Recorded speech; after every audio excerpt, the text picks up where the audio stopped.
On Patrol with the Suffolk County PBA is a dynamic podcast that brings together some of the most influential voices in the nation. From union leaders and elected officials to law enforcement experts who explore the pressing issues shaping America.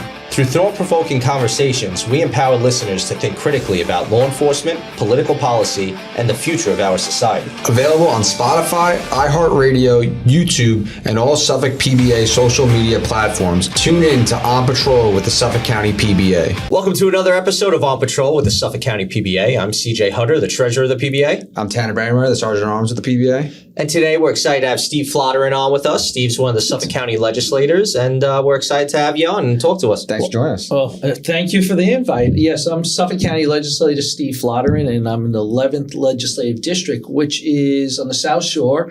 It's West Islip, most of Bayshore Brightwater, South Islip, North Babylon, part of West Babylon, and most of Fire Island. Nice. It's very gerrymandered how they do these boundaries for all the legislators, so it gets a little confusing. You're coming to a lot of different towns over there. Oh, yeah, 2 towns. Yeah, what's it like, because this is unique to the South Shore guys, but what's it like having constituents on like mainland and Fire Island, right? Because you have the body of water separating you. A lot of the issues might not always be the same.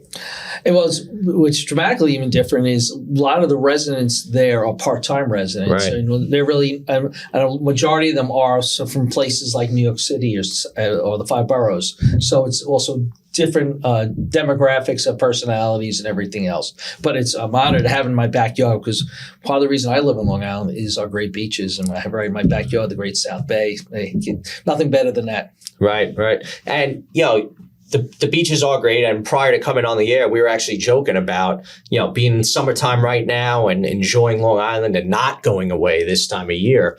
And I think a lot of your work record shows how you value those beaches too. Because back when you were on town council, you did some work with the marinas and town beaches to try to preserve those and keep those more vibrant and well-maintained for the citizens to enjoy.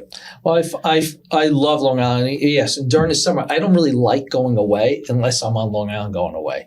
I had some times when the kids were little, we went to other places. I'm not going to make fun of some surrounding states, but I was like, went to the beach there. I'm like, it's all right, but I said my local village beach is even better than this. Right. So we're so fortunate, the hundreds of miles of the ocean, the sound, and everything in the bays in between.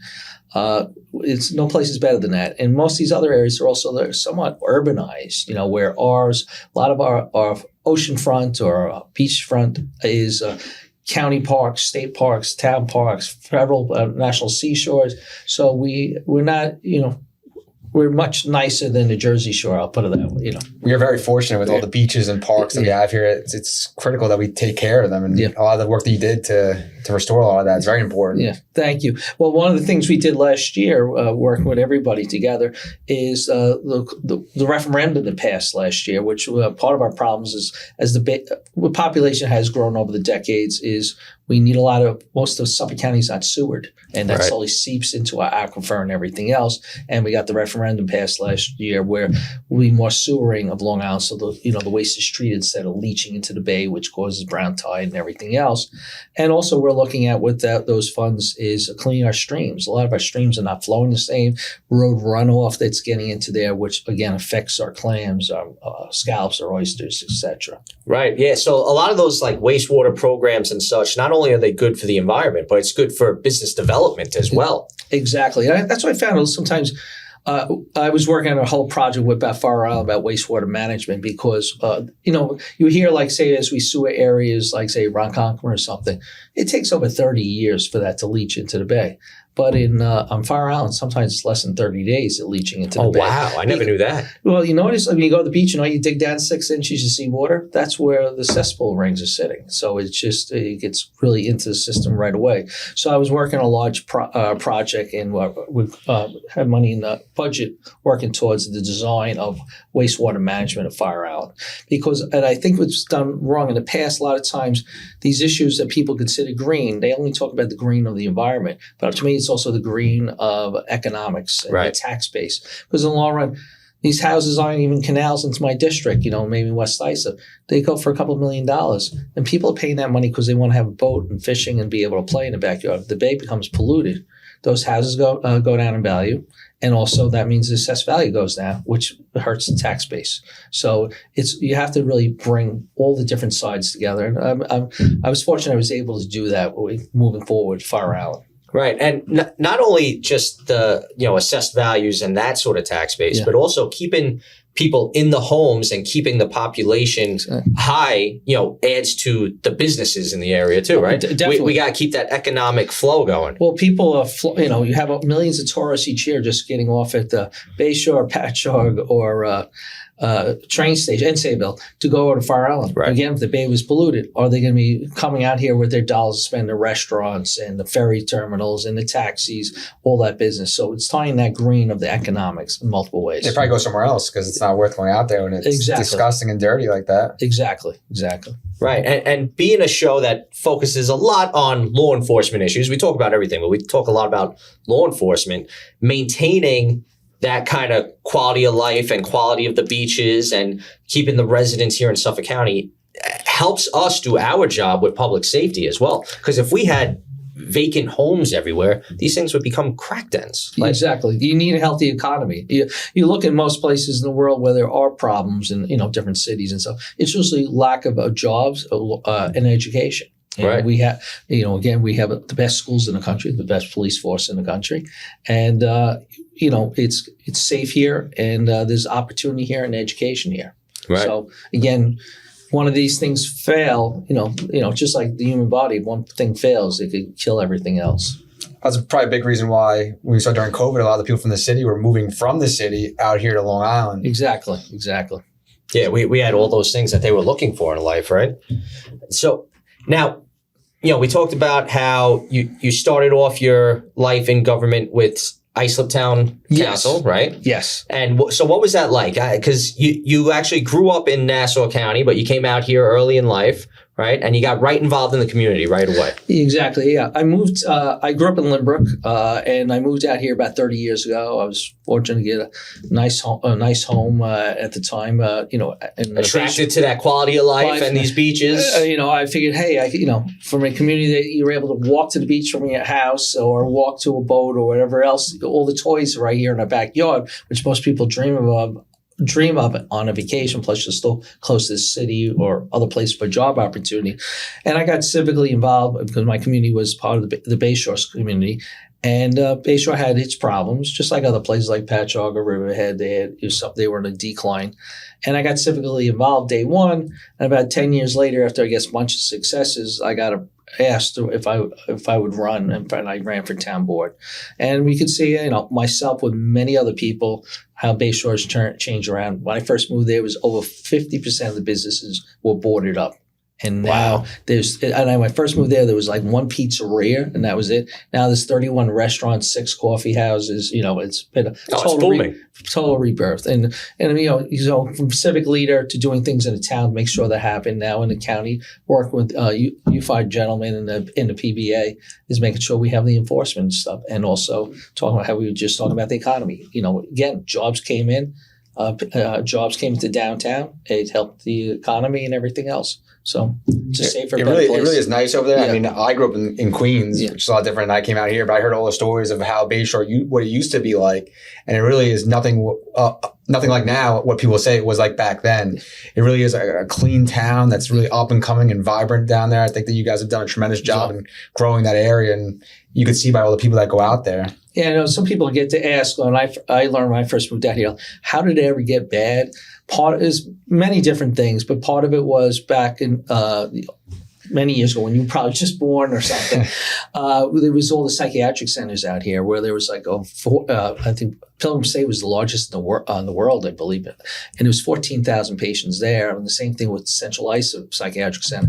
When they deinstitutionalized them in the 70s, a lot of them went into these different group homes, some not well managed. They were sometimes the bigger, older homes in downtown Bayshore and other places. And it was the losing of the jobs. That's what changed Brentwood and Central Islip. It was all the people that worked in the psychiatric centers. Could be from a nurse to a person cutting the lawn and working in the kitchen. They lost their jobs. I think Pilgrim State had employed over 4,000 people. Those people lost jobs. Some of the houses foreclosed, and that started to spiral in a negative way. Right. And that's exactly what we talked about. Those vacant homes and the way a town can spiral. All of a sudden you introduce drugs to the area, and these houses become, crack dens, these crack houses that just attract more and more bad actors from other areas because they find out there's a place they could go hang out and get high. And, it's horrible. It's interesting how all these different things that we don't think of affect public safety, but they really do. And I know you as chairman can realize like how many of these different things affect the public safety of a town. Yeah, it's what it gets to looking at why does a person or a kid or a person go the wrong way? And it might be other things. It might, how are the health services in the area? How are the schools in the area? How are the different programs? Like the police department has the PBA. Athletic leagues and stuff that reach out is so important. Is that connection and the opportunities. So people don't go the wrong way and they see opportunity for their future. And having the opportunity to do that as well. Having a job makes a huge difference in whether you're really someone that could provide for yourself and be able to take advantage of all these things that we have. Yeah. But you feel better about yourself, so you do better for your children and the rest of your family too. Yeah, it's positive. I'm glad you bring up the PAL, the Police Athletic League, because we talk about sports all the time and how sports keep the kids out of trouble. I know sports were great for me growing up. It's what kept me busy and off the streets. And I remember back in like 2020, 2021, when there were a lot of anti-police protests going on, George Foreman came out and spoke so highly of the PAL and the boxing program they had where he was growing up, and how that's what really got him into having this productive lifestyle and becoming a world champion. And it was cops that helped him do that. Exactly. Well, I had the honor when I was Islip Town Board of building out a park in Central Islip, and I got even like a Vision Long Island Award for like the rebuilding of by Eastview Drive, and partially was working with the PLA. I'm saying it wrong. PAL. I'm sorry. And it was expanding the programs, because a lot of times, especially in areas that have a little bit more poverty, it's sometimes getting. A lot of times, do the kids have the funds to even join and stuff? Right. And having those opportunities, or the parents may be working 2 or 3 jobs. Can they be the coach? So having the PAL working with the community is a lifesaver for those communities. And again, I had the honor of working with them, with the town board, to get them fields and build them fields. Right. Yeah. And to me, it's great to be able to give those kids the opportunity whose parents may not otherwise be able to afford it.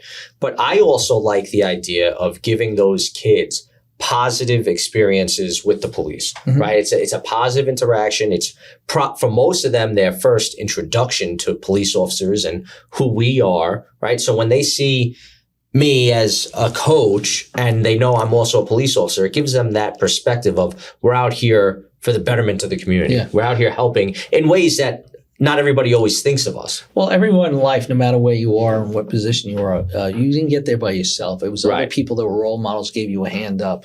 And I love being the chairperson of the Public Safety Committee, because I've been able to work with now your new foundation and part of Police Foundation. And I wanted them, one of the requirements I was hoping they would do, and they did do, is they want to expand the Explorer program. Because those are opportunities of working with the police, hand up, just like the Scouts. I'm going to regional board of the Boy Scouts. And I believe all those mentors, how they bring a young boy or girl to grow up not to be a man or a lady only, but also to be an eagle, and learning all those life skills, which make them feel good. Positive things, keeping them busy, learning skills to move forward. Yeah, the Police Foundation is a nice new addition to Suffolk County because it was really only just formed a couple of years ago. Yes. And if you look at some of the successes the New York City Police Foundation and the Nassau County Police Foundation have had, it's great to bring that extra tool to our county here. I saw how much they helped in Nassau. I went to high school with the commissioner, Pat Ryder, and I got to see a tour of their building and learned about their foundation, how much they helped build their police department, even with a lot of things such as their new headquarters and stuff. So that's why I was so much for growing the foundation, making it official. And speaking of headquarters, I know that you've gone over our police headquarters and some of the issues that we've had at our own police headquarters, and looking into potentially either renovating and fixing it up, or creating a new headquarters. Yes. Can you just talk about a little bit about that? Yeah, maybe just let the public know. Police headquarters is out in Yaphank and was built about a little over 50 years ago. Mm-hmm. Well, there was a lot more farms in Suffolk County back then. There was less population. Populations grew. On top of that, the headquarters was was put out in Yaphank because they thought the 5 eastern towns would be joining on, and it was, which they never did. And on top of that is things have changed. Besides population, different crimes, cyber things, the building was originally designed not even as a police headquarters. It was designed to be a social service health building. So it was never really designed for the police. So we need to upgrade it. The place is, I'll use the words, it's disgusting inside some of the areas, like bathrooms and everything else. It needs to be rebuilt or refurbished or a new headquarters built because there's a lot more demands today. With computers, they didn't have computers back then. They didn't have all the different technical things you need to have. The building, it's duct tape keeping it together with the design. And for a county of this size and this population, this size force, we need to be in the 21st century. And this thing is barely in the 20th century right now. So working towards trying to get those major improvements in the investment because we'll all be safer. Yeah, and we appreciate that here because one of the things we've spoken about in the boardroom during our board meetings are our working conditions and environment, right? At the precincts too, not just in headquarters. We have had issues in some of the precinct buildings where there's leaky showers that lead to water damage in the tiles or, toilets that don't flush right and, they're inoperable for, sometimes weeks or months at a time. And we've been able to keep an open line of communication and get some of those issues addressed. I know we've showed you in the past some of these pictures that I'm speaking of, and you did what you had to do to make sure there was money in the budget to get some of these issues addressed. Yeah, unfortunately, everybody has different experiences. Like my father was a builder, so as soon as I went into building, I saw what the problems were and also where the opportunities are. Again, the precincts themselves, they're over 50 years old. Things in policing has changed. The communities have changed, demographics and other needs. And that building is disgusting. I'll even use, one. I won't name which ones, but some of them that are really bad shape. Example, over the front desk of air conditioning systems with black mold shooting out of them. It needs to be refurbished. And it's also, again, they were built 50 years ago. Things have changed. Right now, 50 years ago, you didn't have community meetings in police precincts. They have it now. And the one in, for example, in my district, the third precinct, you go down the basement. It's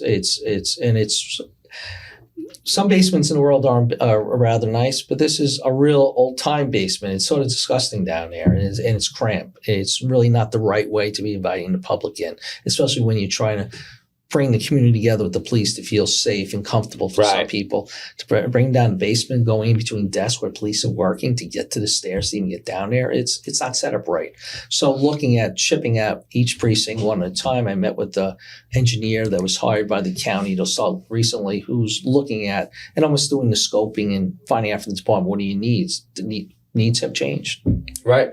And with modern day policing, like you said, we encourage that community feedback and that interaction because that's how we get the information we need to do our jobs properly. That's where we learn of precinct conditions. And, we're not going to know that there's an issue on Main Street unless you're telling us that this issue exists. So we encourage those open lines of communication. So we want to be able to have an inviting place to get the community to come in and talk to us. So I honor, again, being the chair of the Committee for Public Safety, but also Budget and Finance. So, right. And to me, the number one job of government is to keep people safe. We cannot live our lives. We cannot go to our jobs without this safety. But on the other end, budget-wise, we want to make sure we live within our means because also you can't overtax the people. But in the long run, I believe there's grants out there, there's opportunities for this reinvestment, and it's something we just legally have to do. Population's grown, things have changed, and we are not up to date. And we want to stay competitive as one of the safest counties. But besides in the state, we are one of the safer counties in the country. Right. And that's why we all live here, why we stay here. So I want to make sure you have the tools to keep us safe. Yeah, we got to keep our buildings up to shape because you talk about like black mold. That's a dangerous working condition over a long period of time. A lot of our officers work in the same precinct for years and years and years, and some of them stay in the building. The potential health risk that it'll be cheaper to fix the building instead of having those type of health problems and lawsuits that could maybe happen. We don't take care of things. We appreciate that you understand that as well. Yeah, 100%. Yeah. And now, along with your role with the Budget and Finance Committee, and you help structure the operating budget for the entire county. You had just mentioned a minute or two ago about grants. what is the grant process like? How do the grants come into the county to help us from, say, the federal government or from the state government? Well, one of the bigger tricks, and I learned this when I was in the town, we're always usually doing Band-Aids and duct tape to take care of things. But when you have a shovel-ready project, and because there's different grants coming out all the time, let's lay out exactly what we need, and you have the full design. It's easy to get grants. There was no plan before. There hasn't been a plan in 40 years since they built it. And I said, come up with a plan. And even if the plan has to be amended or something, there's opportunities of grants. One thing I was looking when I was in the town, we were looking to redo the firing range, the rifle range. And I found out, well, there was Homeland Security money. And if we also add other things like our emergency management in town, move at the same location, almost pay for most of the building. Right. So let's find out, one is as you're designing, see what type grants might be out there, might be ripe, and you might be, do we end up having it in the headquarters? I'm just throwing this out as an, idea, one thing to look at. Do we need the, practice firing range in the basement? Maybe they'll be paying for all the cement and almost the whole foundation will be, say, free to the local taxpayers. That saves millions and millions of dollars. So let's, have a shovel-ready idea after scoping, but also have, do it in unison with some grants that we already know out there. And besides that, others will come forward, but we have to be shovel-ready a lot of times, these grants. How do you keep track of what grants are available? Like, how does that work? It's from multiple places. It's also meeting with, one is all of us keeping our eyes open. It's partially what I'm doing. As an elected, I make sure people like your group here, PBA, is aware because, you're at so many functions. You hear about, hey, this is what they just did in Nassau. This is what they just did in New York City. Okay, let's apply for that grant. But also DPW in the county is always applying for different grants. So maybe there are, say if you have to redo the whole the waste management system in the future police headquarters. Well, we're looking at that at other places. So let's work with DPW, our senators and assembly people. Maybe there's line item things, but you have to show a shovel-ready projects. So you're collaborating on different levels, like federal and state level, to get these done. And we also, when we did the request for proposal for the people who are doing the scoping to come up with the plan, part of the thing was try to highlight any grants. Again, these companies that are helping design the future police headquarters, the improvements or replacement, whatever, they've built police headquarters out in Washington State and other states and counties, so they know some of the national grants that are out there. Right. So you're using all the information possible. Exactly. And one of the things I like that you just mentioned too is turning these into multi-purpose, locations. Right. So you had mentioned doing like a range in the basement. Yeah. Right. And we've been to an indoor range over at F6 Labs. That is awesome. I was there too. Yeah, it's great. That sort of technology being brought to our members would be huge. It gives everybody the option to shoot indoors in a temperature controlled environment, which is a plus, because when you're out there reloading your magazines in January or February, it's painful, right? Yeah. So it gives you this opportunity to be in this temperature controlled environment. It gives you this opportunity to do situational based shooting as well, because you're firing live rounds into basically like this screen type of thing where, maybe you're simulated going through an active shooter situation. So it gives you a whole nother level of training to our guys. It's also, you have to realize sometimes we don't realize, we all think we live in our little small towns on Long Island, but we're ripe for grants. One is, I know when I was even looking at the town of Islip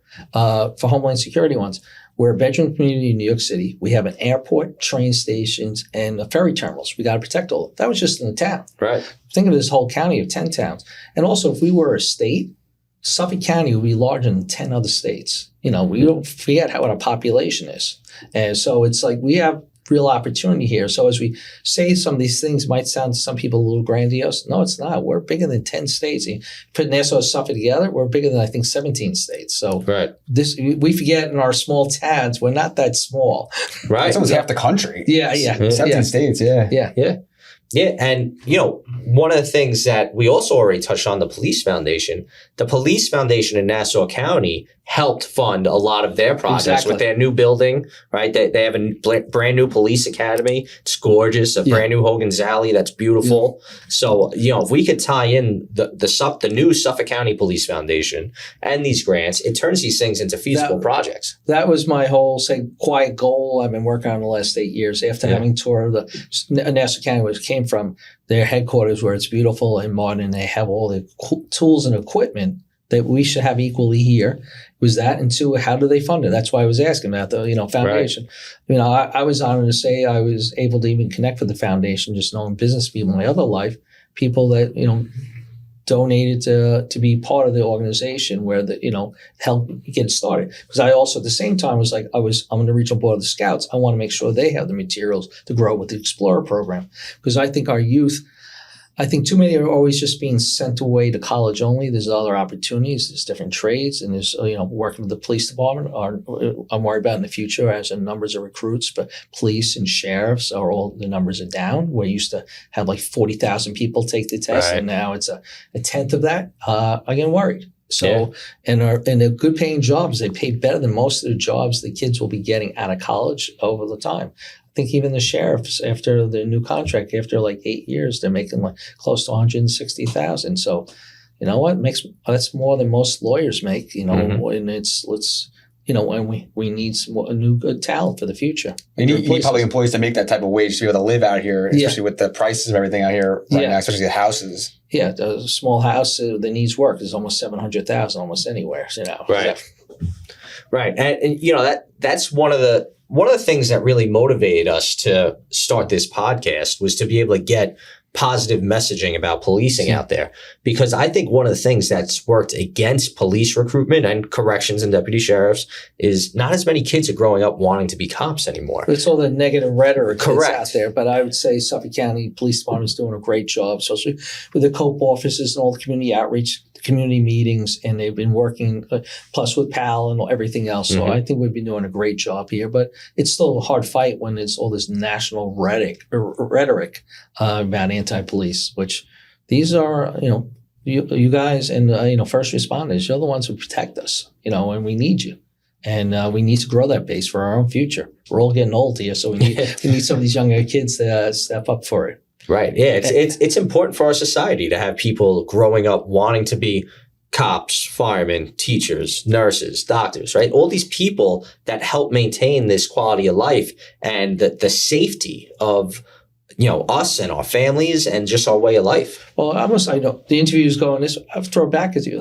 Both of you gentlemen are police officers. Why did you become it? What do you love about it? Why do you think a 15-year-old that's thinking about their future? Why should they want to become a police officer? Yeah. So for me, it was easy. For me, I grew up as an athlete, right? We always talked about how athletics kept me off the streets, kept me busy, out of trouble, right? So growing up as an athlete, playing team sports, I wanted to be part of a team. I just always had that sort of mentality. And I always took a lot of pride in being, helpful growing up. I always looked to try to be like a team player, right? To always try to lead by example. And I think those sort of qualities that I grew up with sort of just naturally led me to a life in law enforcement. Awesome. Yeah. But partially not being idle, you could also use those powers in the wrong direction. So 100%. You being organized with sports and everything else kept you straight. Yeah. Hey, I was raised, it's idle hands get you in trouble. 100%. You got to keep them busy. Yeah. 100%. Like I said, my story is probably the same as CJ's. I grew up playing sports. I played football in high school, and probably most of my coaches were either cops or firemen.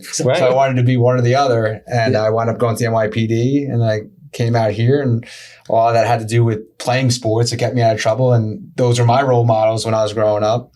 So I was very fortunate to wind up in this career. I do a lot of good in the community and for the public. So right, and we spoke about the Explorer program, but one of the things that I always remembered growing up was the DARE program. Oh yeah, and I thought DARE was great because it took children who would otherwise be naive to the risks out there. And it gave you a little bit of knowledge and a little bit of courage to just say no. And as corny as it might sound, it actually worked for me. I never touched a drug growing up. Yeah. Never even felt tempted to.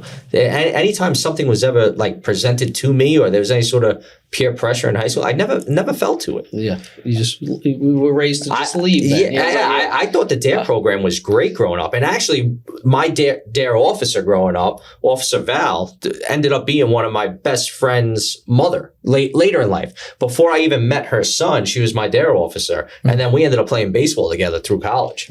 Yeah. Small world. Yeah. What happened to the DARE program, though? I feel like you don't see it as much. It's not as maybe it's not because we're not in school anymore. We don't see it as much, but.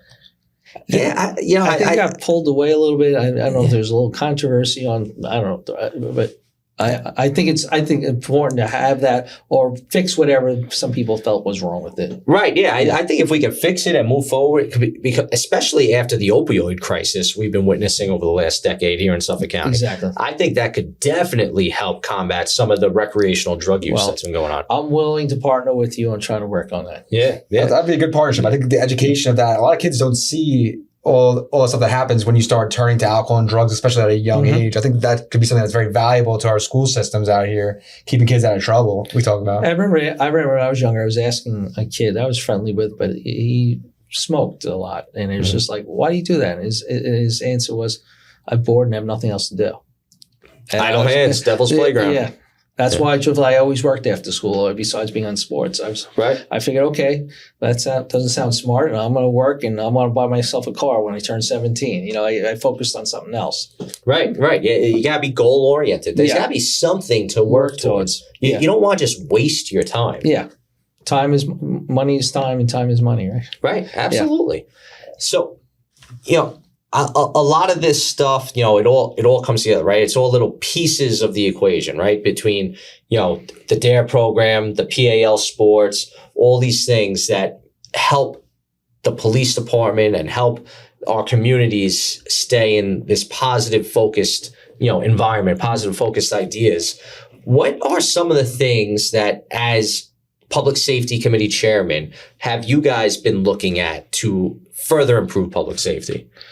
Well, one is in the last couple of years since, when I was first got on, I was in a minority, so I couldn't do that much. But I was making sure I kept the rhetoric up where you weren't filling with new offices. You weren't having big enough class. And I got to do most of my years, whatever the county exec had in there, we got more bodies than that. And partially that was also my finance in my mind. It was like the overtime was quadrupling.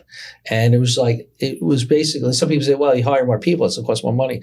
No, it's actually going to save us money because, yes, they might have pay and benefits, but paying double time with the very high salary seasoned people, which came to almost blood money on them because they had to work almost every week overtime, and a lot of them just have families. They can't do it all the time. And we weren't backfilling. I know since we had the county exec, Romaine got here, I think it was in the first days, we did like 40 promotions, I think just for detectives alone. Right. And what was so important when people don't know, which they were doing before, they really weren't managing things.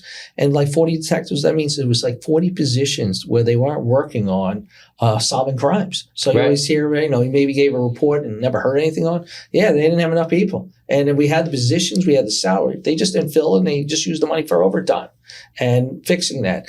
And I'm proud to say with a Budget and Finance Committee, prior administration over 12 years, the bond market lowered our bond grade by 8 times.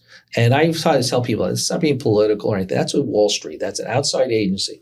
Under the new leadership, what a majority we have in the legislature and also in the county exec's office, had 4 bond upgrades in 1 year. That shows what an amazing job what's happening here of cleaning up, fixing things, looking at things like our precincts, the shape they're in, police headquarters. Wall Street saw we are a good investment that's being well managed. So again, 4 upgrades in 1 year. We were borderline junk bonds, and we're moving back up. Why that's important to the taxpayers is it's just like when you want to get a car loan or home loan. If you don't have a good credit rating, you pay much higher. So we're going to be saving millions and millions of dollars to the taxpayers by fixing things. Yeah, that's great. Lower interest rates. That's something that people don't even realize. Right. Yeah, it's something like you said, everybody just automatically thinks if you're hiring more cops, it becomes more expensive, but that's not always the case. No. And from the labor union perspective, right, our side of it is a lot of our guys that were doing a lot of overtime, it's an unsustainable way of life, right? It eventually ends up affecting your health, right? You're sacrificing sleep, you're sacrificing even your mental health too, right? Your time at home with your family, your children, all those your other spouses, guilt. your kids, they're all suffering because they miss you while you're at work all the time. And it's an investment into when the police have better mental health, they become more effective at doing their jobs as well. Exactly. So it's just safer for everybody when there's more cops out there on the road. And it gives us the ability to properly man certain units that maybe didn't exist 30 years ago, right? A lot of the crimes we see today, like these white collar crimes, these identity theft issues, these are things that didn't have their own units 30 years ago, or like human trafficking, right? That human trafficking built up a lot, especially with the drug overdoses, right? All these things kind of intertwine and connect to each other. So these are extra spots that we need to fill besides just the regular sector cars that are out there rolling around. Yeah, no, definitely. And it's like, I know I went a little deep on about bonding, but it's the type thing we bond like, I don't know, like I think close to $2 billion. You save, just putting simple to people out there. Imagine if we paid 1% less interest, just 1%, just like on your mortgage. Do that on $2 billion. How many millions per year is that going to save you? Right. It's a lot of money. Yeah. Also, like we talked about the staffing and everything like that. The population's grown incredibly since whenever the police department was started years ago. I think that we have to keep up with that. And also what CJ was talking about, all these new units that we have to now create to keep up with the type of crime that's being committed. I think we have to put a lot of resources into that as well. Yeah. You know, and even on like a micro perspective, right? Like I come from the 7th precinct. I was raised in the 7th precinct. I was there as a kid. When I got hired by the police department, I became a cop in the 7th precinct. And that area has changed a lot over the last 25 years, right? Because the 7th is actually the newest precinct in the county as well. But when that precinct was built and they designed the sector car map, there were a lot more farms, a lot more woods out there that have been replaced with housing developments, right? So the population boom and the call volume boom, there's a need to update our sector map too, in my opinion. And I think the 7th precinct in particular, being the largest geographical precinct in the county, having the least amount of sector cars, it doesn't make sense. And it becomes a safety issue for the public and the police officers that are working. Totally agree. And it's just different shifts. Just like certain towns had, like say even on my own area, downtown Bayshore had one set of problems 30 years ago. It's grown, it's doing well, but it still has another set of problems now. Right. So it shifts, and sometimes you have to look at those sector maps and lines. How should they be divided, or which ones could we put together? Because they could do a big area because there's nothing happening there. Right, and I'll give the county and the legislature a lot of credit. Right, so in the 7th precinct we have 15 sectors, and when I was a new trustee, I was kind of complaining that there was a safety issue with the amount of ground that was covered by the relatively low number of cops. And I had a precinct commanding officer at the time, Matt McCormick, who agreed with me and wasn't scared to ask for the help that prior commanding officers didn't have. Yeah. And when Matt McCormick was there as the CO, we were able to get 2 double cars added to the precinct. So we didn't add any sectors. We still had 15 sectors, but at least now 2 of the cars had a second cop in them all the time. Especially in the more tense areas you have to watch. Well, just like I also see changing now, like say, just going back to my own district, like downtown Bayshore, we want to see a little bit more, especially in the warmer weather, the police officers getting out of the car a little bit, walking the street. That's also part of police reforms, getting out and knowing the neighbors. And we have sometimes problems, and most of the areas do. Sometimes their train stations and everything else is getting out there more to go, if making sure mischief doesn't happen or people don't set up a camp. Right, that omnipresence matters. Yes. I'm sure in your district too. I mean, you have parts of Fire Island. I mean, the ferry going back and forth to Fire Island during the summer, the amount of people that are going across to Fire Island. I'm sure the staffing over there has to be something that you deal with often. Yeah, the traffic, and sometimes there's street events, and at the same time you have thousands of people going down to the ferry. So there's a lot to manage, and I know our own precinct, but all of them do. They're dealing with a lot, especially at certain times. Even like Memorial Day, when there's like 40 different parades going on at the same time at 10 o'clock across Long Island. It gets hard to juggle that. Right. Now, along those same public safety, the public safety concept, one of the other things that I talk a lot about is the MedCat unit and how invaluable that is to the county. Not just to the public, but the cops as well, because we have combat trained medics out there on the road with us for when we're involved in a critical incident, right? They've already saved the lives of Brendan Gallagher, Mike LaForce, Tim Thrain, Nick Guerrero. There's a ton of cops that they've saved, but they save residents on a regular basis as well. It's for everyone. Yeah, it's out there for everybody. Matter of fact, I have a meeting I'm setting up with the department and also with Dr. Voswinkle and also Legislator Thorne, who was an EMS person originally volunteering. So bring those minds together to make sure the cars were ordered, that we got a little extra money, make sure we had the proper trained people to keep that program going and maybe increasing that up, because I think there's only like 2 cars on the road. Yes, correct. We're trying to get it up to 4. The money's in the budget, but it's ironing out those couple little details where there might have been a little bit of a block in a sense. Right, yeah, because I would love to see that become a 24/7 program, because right now we don't have any of those MedCast units out on the road on the overnight tour. Yeah, and that's sometimes most needed. Correct. Yeah. That's where unfortunately most of the drunk driving occurs. Yeah, and also holiday weekends and stuff like right. Typical Saturday, Sunday in the summer, we really need them on the beaches and the boats. Right. That program's really invaluable. It's really, like you said, saving so many lives and our own lives as cops, but also the public. I don't think you could really find a much better investment than something like that. Oh yeah, definitely agree. But we're actually working on that with people, fellow officers and the commissioner. Yeah, that's great to hear. And we plan on having Dr. Voswinkle on an episode in the future. We're just trying to line up schedules. So I look forward to talking to him a lot about MedCast and MedCat. Start off as MedCat when we just had cops, kind of divided up into different units. Now we have a MedCast unit that strictly does that as well. So I look forward to talking more about that with him in the future, because I would love to see that expand. Because I started my career off in New York City. I was an NYPD cop for almost 9 years before I came to Suffolk County. And when I found out about our MedCat program, I was blown away by it. I couldn't believe more police departments throughout the country didn't have this. And it's very unique. And I think it's something that some of our residents might not be aware of and maybe take for granted, but it is invaluable when it comes to its value towards public safety. Just for our listeners, can you explain a tiny bit more what they do different than the normal ambulance? Yeah. So basically our cops, so all the Suffolk cops are trained EMTs, which in itself is unique. But then we have some of these specialists out there that we call them our MedCat team, the Medical Crisis Action Team. And they are basically combat medics that are trained in advanced life support that drive around the county whenever they happen to be working. We have a couple of them assigned to each precinct. They're regular patrol, but they double up with this training, and they have their special MedCat bags in their car. But just about a year ago, we finally made a full unit of MedCast where there's a handful of cops who their sole job is to be those combat medics out on the road. And that's what I would really like to see expanded, because we don't have 24/7 coverage with that. It's only on the day tour and night tour, not the overnight tour.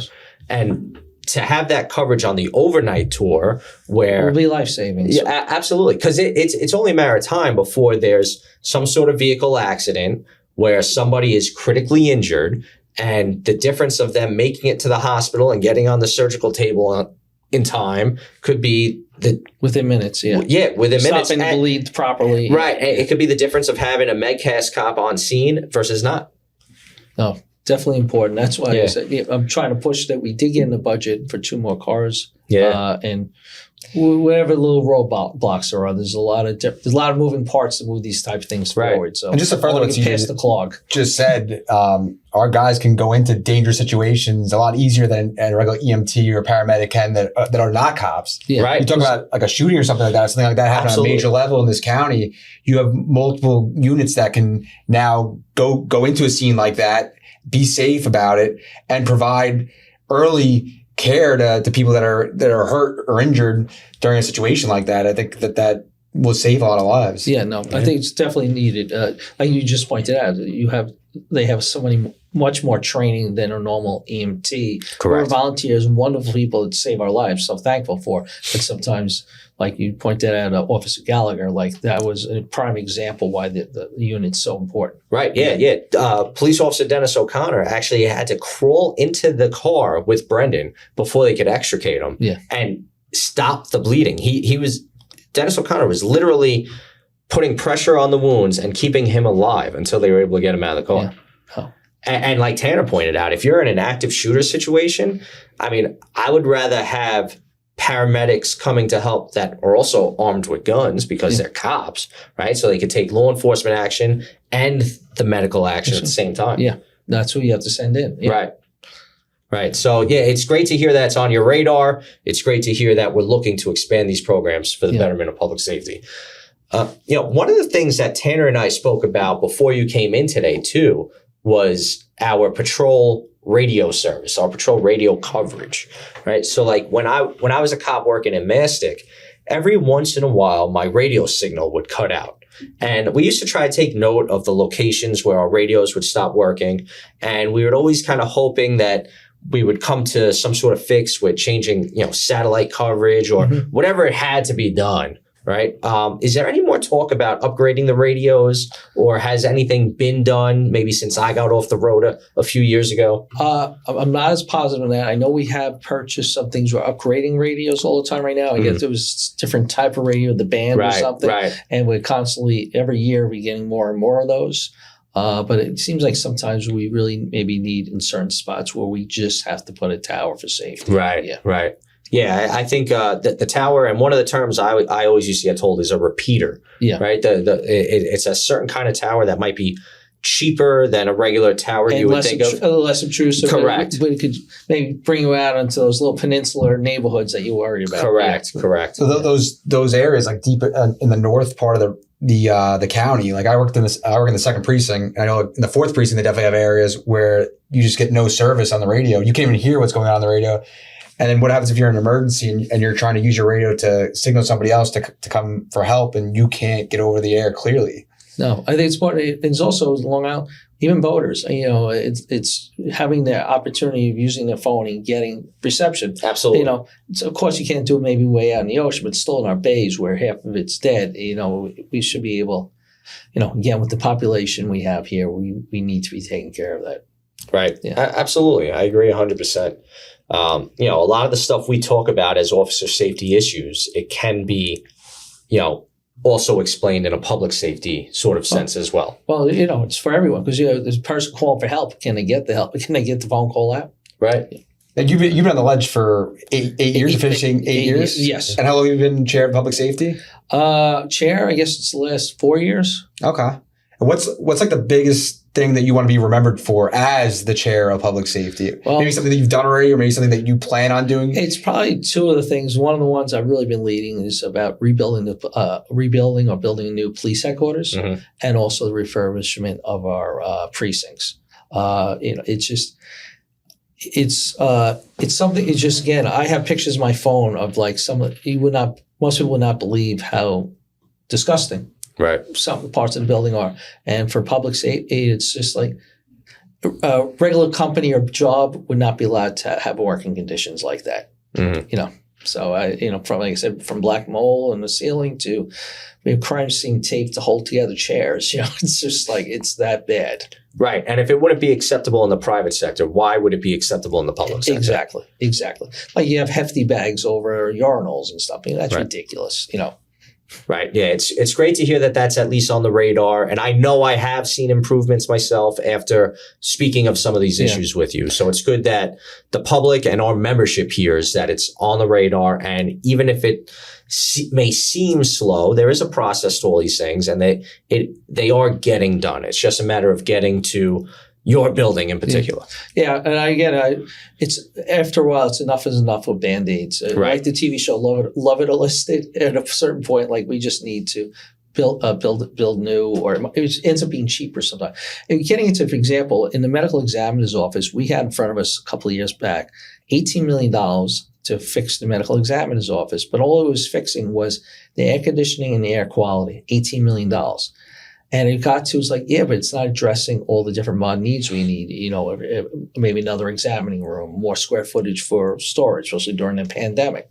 And it was not addressing any of that. I mean, like, how come it's so much money? I was asking for air conditioning. It was like they had to bring each unit out into a trailer, reset it, recalibrate it, fix that area, then bring it all back in.